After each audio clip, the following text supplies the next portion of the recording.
तो बच्चों प्रश्नावली 8.1 का क्वेश्चन नंबर 3, यदि साइन ए 3 भाग में 4 तो कॉस ए और टेन ए का मान ज्ञात कीजिए।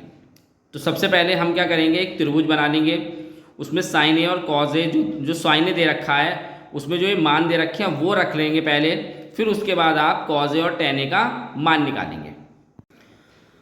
तो हमने एक त्रिभुज ले लिया बच्चों जिसमें बी को समकोण लिया है, ठीक है। साइन ए क्वेश्चन में दे रखा है आपको 3 भाग में 4 है, तो आपको पता है एल ए एल भाग में के ए, तो लंब आधार लंब कर्ण कर्ण आधार, तो ये बच्चों साइन होता है। तो साइन का क्या फॉर्मूला है बच्चों, लंब भाग में कर्ण। तो साइन आपको 3 भाग में 4 दे रखा है, तो साइन ए यानी लंब भाग में कर्ण, तो ए हमारे पास ये है बच्चों, क्योंकि ए ये है तो इसके सामने वाली भुजा क्या होती है, लंब होती है, ठीक है। तो लंब यानी आपको 3 ये दे रखा है लंब, क्योंकि साइन ए यानी ए के कोण के सामने की भुजा लंब होती है, तो लंब ये है, तो मतलब लंब कितना है 3 है, यहाँ पे ये 3 हो गया, और कर्ण कितना है 4 है, तो ये 4 हो गया। वैसे भी जो समकोण के सामने की भुजा कर्ण होती है, ठीक है। अब हमें क्या निकालना है, ए बी यानी आधार निकालना है पहले, और इसके लिए हमें किसका प्रयोग करना पड़ेगा, पाइथागोरस प्रमेय का। तो पाइथागोरस प्रमेय होती है बच्चों कर्ण का स्क्वायर बराबर लंब का स्क्वायर प्लस आधार का स्क्वायर। कर्ण कितना है आपके पास, यहाँ पे 4 है, लंब कितना है 3 है, तो 3 का वर्ग हो जाएगा, और आधार आपको निकालना है।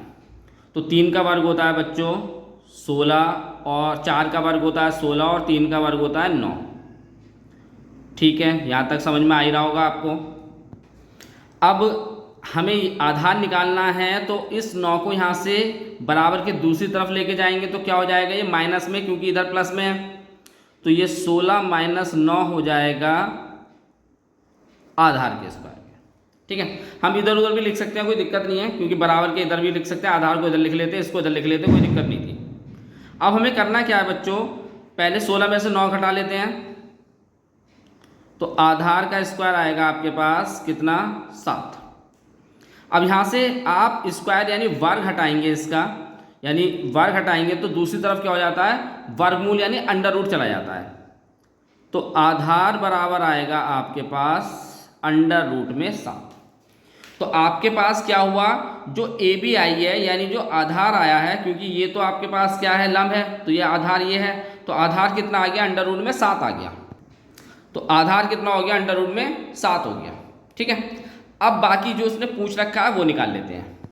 तो एक तो निकालना है हमें कॉस ए, तो कॉस आधार बटे कर्ण होता है, तो आधार बटे कर्ण, आधार कितना है बच्चों आपके पास, ये है, क्योंकि ए निकालने हैं तो इसके सामने की भुजा तो लंब हो गई, तो आधार यही होगा, तो आधार कितना है अंडर रूट में 7, और कर्ण आपका 4 होगा। तो ये तो उसने पूछा था कॉस ए, उसके बाद दूसरा उसने पूछा है टेन ए, तो टेन क्या होगा, लंब भाग में आधार, लंब भाग में आधार। तो लंब कितना है बच्चों यहाँ पे 3, और आधार कितना है आपका अंडर रूट में 7। तो यही दोनों चीज़ उसने निकालने के लिए बोला था हमसे क्वेश्चन में। क्वेश्चन आपका समाप्त हो गया, कंप्लीट हो गया। बच्चों क्वेश्चन समझ में आ रहा हो तो वीडियो को लाइक सब्सक्राइब जरूर कीजिए, सब्सक्राइब करेंगे तो आगे के क्वेश्चनों की नोटिफिकेशंस भी आपको मिलेगी।